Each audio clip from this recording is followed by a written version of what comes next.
Et bonjour à tous, bienvenue sur Happy Crash. Je vais vous dire dans cette vidéo pourquoi je n'ai pas, non pas détesté, mais pas vraiment apprécié l'Indonésie. Par contre, j'ai vraiment apprécié l'expérience et on en parle tout de suite. Allez, go!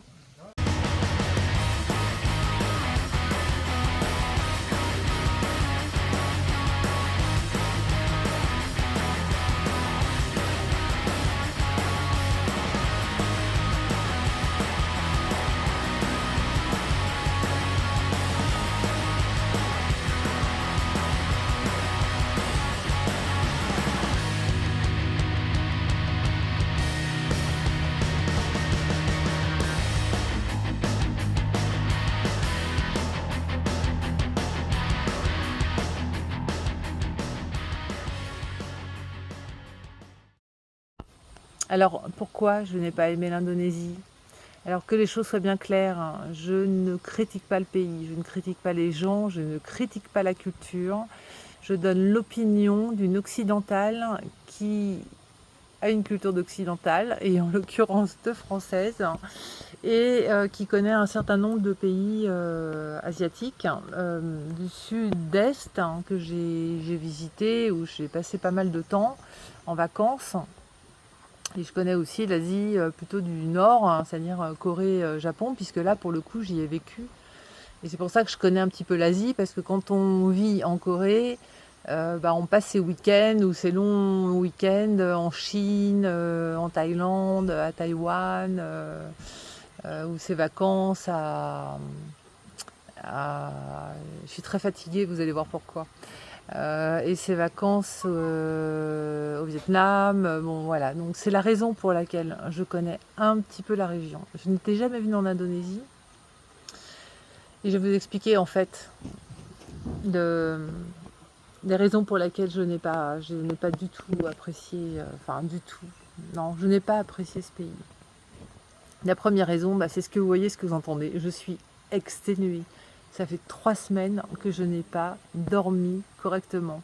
Alors, Jakarta, vous savez, Jakarta, c'est une ville, de toute façon, l'île de Java est musulmane.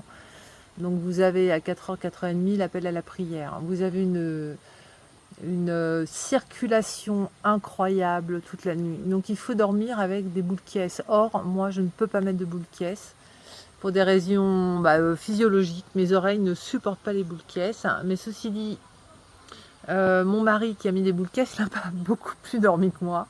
Donc ce n'est même pas une histoire de boules caisses. Donc Jakarta, Yogyakarta, ça a été cet enfer-là. On avait l'impression que l'imam était dans la chambre, quoi. Enfin, je sais pas, le type qui chante là, c'était infernal. Ensuite, nous sommes allés à Flores. Alors Flores est prétendument catholique, mais on a quand même eu l'appel à la prière. Et on a été quand même dans des coins très ruraux. Et là, c'était non seulement l'appel à la prière, mais ça a été des coqs. Ils ont des coqs. En fait, ils font des combats de coqs ici. Et puis tout le monde a ses poules, ses coqs. Il y a des coqs partout. Et vous entendez, mais c'est dès 3-4 heures du matin, parce que le soleil se lève très tôt ici. Donc vous entendez les coqs toute la nuit, à partir de 3-4 heures du matin, toute la journée. Il est impossible de dormir, il est impossible de faire la sieste. Et en plus, vous avez quand même des mosquées. Donc vous avez en plus l'imam, l'imam, je l'appelle l'imam, je ne sais pas qui, le type qui chante, qui appelle à la prière, qui est dans votre chambre. Ça revient à ça, honnêtement. Ensuite, nous sommes allés à Bali. Alors Bali, ça a été... alors on a fait plusieurs coins de Bali, on est allé un peu en bord de mer, et puis là on est à la campagne. Hi, good evening. Hi, thank you, thanks a lot. Great, thank you. Bon, voilà, ça c'était imprévu. Il allumait la lumière, et la lumière fut. Donc, Bali, donc c'était bord de mer et campagne. Nous ne sommes pas allés à Denpasar parce qu'on ne voulait absolument pas aller dans les coins touristiques. On n'était pas du tout venus là pour ça. Donc ça a été les coqs. Ça a été les coqs, plus les bruits environnants. C'est-à-dire, honnêtement, c'était un super hôtel. Sauf que derrière l'hôtel vivait une partie, ou en tout cas un couple, hein, des gens qui travaillaient à l'hôtel, qui se mettaient à parler derrière notre chambre à 5 heures du matin, et les coqs et les chiens, et infernal, hein. Ensuite, on est allé au bord de la mer, et là on a eu vraiment un très bel hôtel aussi. Alors, bien, il n'y avait pas de coq, il n'y avait pas de chant, il n'y avait pas d'appel à la prière. Mais les propriétaires de l'hôtel avaient un chien qui s'est mis à aboyer devant notre chambre dès la première nuit. Et puis à 5-6 heures du matin, il y a un employé qui est venu balayer, mais vous savez, balayer avec les balais en paille de riz, là, sur notre terrasse, hein, c'est-à-dire à 1,50 m de notre lit. Voilà, donc on n'a pas dormi non plus. Et là, nous sommes à la campagne, alors vraiment, vraiment la campagne, un petit peu dans la montagne aussi, hein. Et là, alors, ça a été les coqs. Alors les coqs, voilà, les coqs qui chantent, vous entendez là, les coqs, les poules. Et puis, on a eu des averses d'enfer la nuit, hein. Mais alors le bruit que ça fait, on est dans une maison traditionnelle. Je ne sais pas si je peux vous montrer derrière, vous voyez, voilà, des maisons traditionnelles, hein. Et je peux vous dire que la pluie là-dessus, c'est parce qu'en fait, c'est pas fermé. Où le toit est posé sur les cloisons et vous avez un espace. Donc bon, on ne peut pas avoir la pluie dehors. Par contre, on peut avoir les lézards. On a retrouvé des lézards dans la chambre. Mais alors, le bruit, le boucan d'enfer. Bon, bref, je n'ai pas dormi depuis 3 semaines. Donc, c'est la première raison pour laquelle je n'ai pas apprécié Bali. Enfin, Bali, l'Indonésie, ce qu'on a vu, en tout cas, les 3 îles qu'on a vues. Parce qu'il est absolument impossible de dormir. Et j'ai une amie en fait qui vit ici, qui vit à Jakarta, que j'ai vue le premier soir, et elle m'a dit non mais moi depuis 3 ans je dors avec des boules qui c'est le seul moyen que j'ai trouvé. J'imagine, mais si on doit se lever, aller bosser, non mais c'est l'enfer quoi. Alors vous voyez là, j'ai des cernes, pas possible. Et puis forcément quand on est fatigué, on accepte moins les choses, on est plus irritable, donc ça peut être un petit effet sur mes commentaires suivants. Donc qu'est-ce que je n'ai pas aimé en Indonésie? C'est qu'on n'a absolument pas été autonome. Pour une raison, c'est que partout, mais alors partout sans exception, où nous avons voyagé avec mon mari, nous avons loué des véhicules. Or ici, honnêtement, c'est un truc à emmerde. C'est l'enfer sur les routes. Aujourd'hui, après 3 semaines, peut-être que je m'y risquerais plus parce que à force d'être dans les voitures, devoir conduire, etc., on a un peu plus compris comment ça fonctionnait. Mais c'est un truc en merde. Déjà, mon ami là, de Jakarta me l'avait déconseillé de louer une voiture. On avait lu pas mal de choses sur les forums, hein, qui nous disaient de ne pas le faire, et qu'en plus, si on avait le moindre accident, c'était la catastrophe. De toute façon, en tant qu'étranger, on était en tort, et bon, bref. Donc, on n'a pas pris le risque. Donc, du coup, zéro autonomie, ce qui veut dire qu'on doit avoir un chauffeur, hein. Mais un chauffeur, c'est pas l'autonomie, parce qu'en fait, il va pas vous emmener là exactement où vous voulez, à part les sites touristiques. Mais moi, je me suis rendu compte, en fait, je lui demandais des choses un peu spécifiques, et il me disait oui, oui, mais en fait, il le faisait pas, parce que lui ne va vous emmener que sur les parcours tout tracés et organisés par les touristes. Donc, plusieurs fois, j'ai voulu m'arrêter dans des boutiques sur le bord de la route qui sont des boui-boui, mais je voyais des objets tressés en paille de riz qui sont des objets du quotidien pour eux, hein, qui valent rien. Et en fait, ils ne s'arrêtaient pas. Et j'ai vraiment le sentiment qu'on nous éloignait, qu'on ne voulait pas nous laisser, on a eu plusieurs chauffeurs, hein, on ne voulait pas nous laisser nous approcher de la vraie vie ici, des vraies boutiques. Non, tu dois aller là où les touristes, c'est prévu pour les touristes, hein, et pas ailleurs. Et ce manque d'autonomie, alors par rapport à tous les autres pays qu'on a fait, c'est énorme, hein, parce qu'en fait ça nous empêche de voir les gens. Ça nous empêche ça empêche le vrai contact, ça empêche la vraie relation, ça empêche la vraie communication, même si on ne parle pas la même langue. Il y a plein de moyens de communiquer, et ça on ne l'a pas eu, mais j'ai senti que c'était une volonté.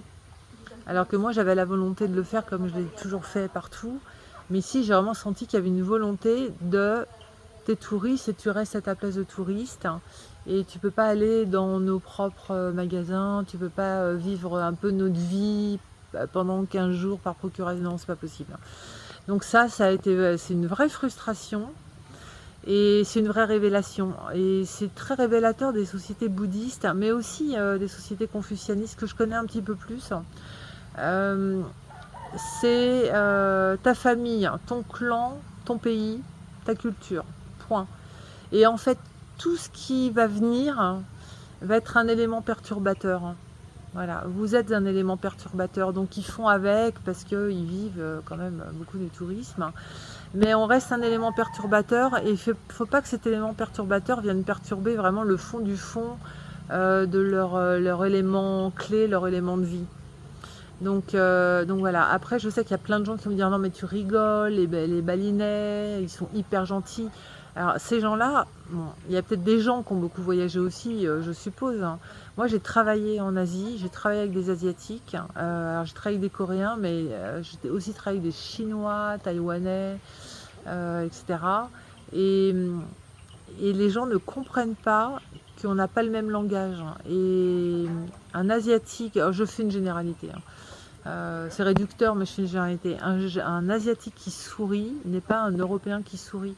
Un sourire, ce n'est pas de la gentillesse forcément. Ça peut, mais ce n'est pas forcément de la gentillesse. Un sourire, ce n'est pas forcément un signe de bienvenue. On ne s'exprime pas de la même manière et notre langage corporel n'est pas le même dans le monde. Et le langage verbal, pareil. Un Américain va vous dire « Oh yeah, that's amazing, it's amazing, I love you ». Non, le mec, il n'est pas en train de te demander en mariage, quoi. Le type, il est en train de te dire qu'il aime bien ce que tu as fait. Mais tout est dans l'excès. Et un Asiatique, pareil, hein, dans le langage, hein, qui va vous dire oui, il n'y a pas de problème, il faut faire attention. En fait, on n'a pas du tout les mêmes modes d'expression. Et je dis ça aux touristes hein, qui vont dire les Balinais sont hyper gentils. Oui, les Balinais sont gentils dans la mesure où on n'est pas agressé, voilà, mais c'est pas ce que vous croyez. Je vous assure, hein, ce n'est pas exactement ce que vous croyez. La troisième chose, et alors là, peut-être que la fatigue aussi compte là-dessus, et en fait, depuis 3 semaines, ça me rend dingue. C'est le manque de rigueur, en fait. Il faut vérifier 2 fois, 3 fois, 4 fois que le truc a été compris, enregistré. Et c'est pas un problème de langue, hein, je précise. Hein. C'est pas un problème de langage, c'est pas un problème de compréhension de l'anglais. C'est un problème de... En fait, je sais pas, de la façon dont les gens voient la vie, en fait. Je pense qu'on est quand même en Europe, en Occident, assez rigoureux. Quand on dit qu'on fait quelque chose, on va le faire, on le note, on le fait, c'est enregistré. Alors encore plus hein, quand c'est votre métier, quoi. Vous êtes dans l'hôtellerie, etc. Et là, alors, j'en ai 10 par jour. Hein. Je vous raconte la dernière ce matin.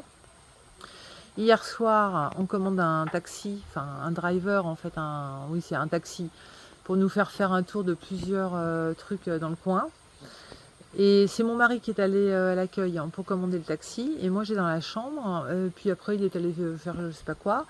Et la fille m'appelle dans la chambre. Elle me dit oui, c'est pour vous confirmer que votre taxi demain à 9h30, c'est bon. Alors, super, quoi. On était contents, quoi. Voilà. On commande le petit déjeuner, parce que les petits déjeuners se prennent sur les terrasses. Donc on commande le petit déjeuner à 8h15, parce que moi, j'aime pas manger à l'arrache. Donc 8h15, un départ 9h30. C'était impeccable. Donc ce matin, 8h15, 8h20, 8h25, 8h30, j'ai dit à mon mari, parce qu'on a 3 semaines d'expérience quand même. À 25, j'ai dit on appelle, hein, parce que je pense qu'ils ont oublié le petit-déj à 8h15. Donc on appelle. Donc la fille, j'ai dit oui, on attendait le petit déjeuner à 8h15. Elle me dit ah bon, vous voulez quoi pour le petit déjeuner? On dit bon, elle a déjà tout choisi et commandé hier. Elle dit ah bon alors je vais regarder, je vous rappelle. Elle rappelle après. Elle me dit oui, on va vous préparer votre petit déjeuner. Et je lui dis oui mais bon en fait le problème c'est qu'on a un taxi. Elle dit ah vous voulez qu'on commande un taxi aussi? On dit non, on a un taxi à 9h30. Elle dit ah non, vous n'avez pas de taxi à 9h30. Bon voilà. Et ça c'est mais tous les jours. On a fait Yogyakarta, on est allé dans un hôtel de luxe. On s'est payé 2 nuits dans un hôtel de luxe local, c'est le Sofitel, hein, donc bon, c'est l'hôtel le plus cher de Yogyakarta, c'est dans la catégorie luxe ici dans ce pays. Et c'est extraordinaire, c'est un hôtel extraordinaire. Et en fait, enfin, à chaque fois qu'on avait une interaction, il y avait un truc comme ça. Il fallait revérifier derrière. Qu'est-ce qui s'était passé? Comme j'avais eu très très chaud, j'avais assez mal à la tête et je prenais des cafés glacés avec plein de glaçons. Donc j'en ai demandé un une fois, 3 heures après, j'en ai demandé. À chaque fois, j'ai demandé avec plus de glace, plus de glaçons, des glaçons, des glaçons. Parce que moi, le café glacé, en fait, me calme les migraines. Et la troisième fois, la fille m'a dit, ah, je voudrais un café glacé. Elle dit, ah, avec plein de glaçons. J'ai dit, oui, oui, oui. Bah, j'ai jamais eu les glaçons, quoi. Donc, vous voyez, c'est un manque de rigueur. En fait, je ne vois pas comment l'expliquer autrement. Ouais, il y a un manque de rigueur. Et le problème, bon, déjà, vous êtes en vacances un peu pour... bon, moi, c'est mon cas aussi quand même, un peu. Pour vous enlever plein de choses de l'esprit, vous enlevez une forme de charge mentale de l'organisation du quotidien et tout. Or, ici, en fait, vous avez la charge mentale du mec qui est censé l'avoir. De lui rappeler tout ce qu'il a à faire et tout ce que vous lui avez commandé. Bon, voilà. Bon, ça paraît anecdotique, mais au bout de 3 semaines, je vous jure que c'est fatigant. Et d'ailleurs, j'ai papoté avec ma copine là, qui est à Jakarta. Et je lui ai dit, mais je sais pas en fait comment tu fais pour vivre ici. Moi, je pourrais pas. Je pourrais pas vivre comme ça. Voilà. La quatrième chose, mais en fait c'est lié, je l'ai un peu détaillé tout à l'heure, c'est une société impénétrable en fait.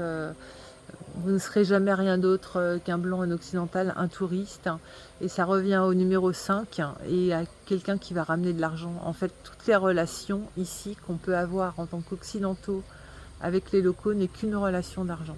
Voilà. Alors oui, ils peuvent avoir l'air sympas, oui, ils peuvent vous proposer des trucs, mais en fait c'est le fric. Et, et en fait je suis très déçue à ce niveau-là parce que je n'ai pas vécu ça au Vietnam, je n'ai pas vécu ça en Thaïlande, pas comme ça. On se croirait des fois au Maghreb, vous passez dans les marchés, les gens presque agressifs, vous voyez, ils veulent vous vendre des trucs, vous emmener dans leur boutique. Enfin, ça me met très mal à l'aise. Je déteste ça. D'ailleurs, c'est la raison pour laquelle je ne mets plus les pieds au Maghreb et en Afrique parce que je ne peux pas faire ça, voilà. Je sais que ça existe un peu en Grèce, mais en fait ça existe en Grèce dans les endroits hyper touristiques où moi je ne mets pas les pieds. Mais voilà, il y a un côté oriental. Non, vraiment, il y a quelque chose. Pour moi, c'est un truc très malsain parce que évidemment, on est là. Évidemment, pour eux, nous sommes richissimes. On n'est pas des salauds et on sait aussi, on fait tout pour participer à ça aussi, de laisser des pourboires, de remercier les gens. On sait qu'on les aide à vivre, on en est conscient et on est naturellement assez généreux. Mais alors moi, qu'on vient de me forcer la main, alors ça me bloque et ça me rend moi-même agressive. En fait, je ne supporte pas ça. Donc voilà, et voilà toutes les raisons, les 4, 5 et demi, 4 et demi, 5 raisons pour lesquelles je n'ai vraiment pas aimé l'Indonésie. Toutefois, il y a des choses que j'ai adorées. Donc vous allez comprendre évidemment que c'est pas lié aux gens et à la culture, mais alors ils ont une nature extraordinaire. La nature est extravagante, extraordinaire, luxuriante.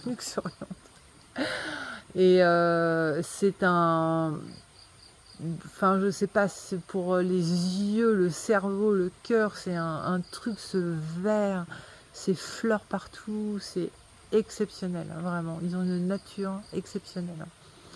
Et du coup, c'est très dépaysant. Donc c'est vrai que quand on cherche à s'évader un peu, il n'y a pas plus dépaysant que ça, quoi. C'est extraordinaire. Il y a une troisième chose que j'ai aimée et au départ, si j'ai fait cette vidéo au départ, je vous aurais dit que ça faisait partie des choses que je déteste, c'est que tout est long, tout est lent, chaque déplacement, en fait les routes sont pas très simples et il faut 4 heures, 3 heures, 4 heures, 5 heures en fonction des endroits où on est pour faire 100 km, 150 km. Et du coup, ça ralentit tout quand on a un plan en tête, qu'on se dit on va faire ça, ça, ça. En fait, on se rend compte que non, ça va pas être possible, ou pas comme on l'avait décidé. Et aujourd'hui, je me rends compte qu'heureusement qu'on a eu ça, parce qu'en fait, tout ce que j'ai attrapé de ce pays, je l'ai attrapé par les fenêtres de la voiture. Le bruit, les odeurs, les gens, observer les gens, presque dans leur intimité, parce que vous savez, vous passez dans les villages, vous voyez un peu dans les maisons les gens devant chez eux, les mamans avec les bébés en écharpe qui cajolent leurs bébés, les enfants sur le bord de la route qui vont à l'école, les odeurs, les grillades, les encens devant les temples. Et en fait, tout ça, je l'ai eu grâce à ce temps en voiture. Sinon, je n'aurais rien retiré de ce voyage, mais honnêtement. Mais là, finalement, ce voyage est devenu riche grâce à ces très longs voyages en voiture. Et puis une autre chose, bon, qui est quand même pas, surtout en tant que Français, on va dire négligeable, c'est la sécurité. Voilà. À aucun moment, on s'est dit qu'on était en insécurité, que les gens pouvaient être vraiment agressifs au point qu'on se sente en insécurité, qu'on puisse nous voler des choses. Non, jamais, jamais, jamais, jamais. Et je vais terminer cette vidéo par le dernier point, parce que je vous disais dans l'introduction, je n'ai pas du tout aimé l'Indonésie, et c'est un pays où je ne reviendrai pas. Mais j'ai adoré l'expérience. Et je vais vous dire pourquoi, et ça m'a fait ça à chaque voyage. Alors des fois, on adore le pays et on adore l'expérience. Aujourd'hui, je n'ai pas aimé le pays dans lequel je viens de passer 3 semaines. Ah, je vous ai pas parlé, la mer, les fonds marins fabuleux, hein, les poissons exceptionnels, je n'ai jamais vu ça de ma vie. Je reviens sur ma conclusion. Oui, parce que ça compte aussi quand même. Donc on a quand même eu la beauté des choses. Mais j'ai vu beaucoup de pays que j'ai adoré, et j'ai aussi adoré l'expérience. Et c'est quoi l'expérience? En fait, c'est l'expérience de soi. C'est-à-dire, même si voilà, c'est mon cas aujourd'hui, je ne suis pas emballée par le pays que j'ai visité. Être face à une culture différente, à un endroit différent, à un pays différent, c'est être face à soi-même. Et c'est apprendre à se connaître. Et vous voyez, quand je vous parle des standards, quand je vous parle du manque de rigueur, en fait, ça me permet, moi, de mesurer ce que je suis capable d'accepter ou pas dans mon environnement. Ça me permet de me connaître. Ça permet de me dire, me remettre en question, de me dire, peut-être que c'est moi qui exagère, peut-être que je suis trop exigeante, peut-être... Voilà, et tout ça, c'est un travail qui se fait après le voyage en réalité. Ça prend des semaines et des semaines après le voyage. Parce qu'en général, vous en avez pris plein la vue, plein la tête, etc. Et vous digérez tout ça quand vous rentrez. Mais c'est une digestion de vous-même, hein, et ça n'a pas pris. Voilà. Je vous embrasse. À bientôt. J'espère que ça vous aura intéressé.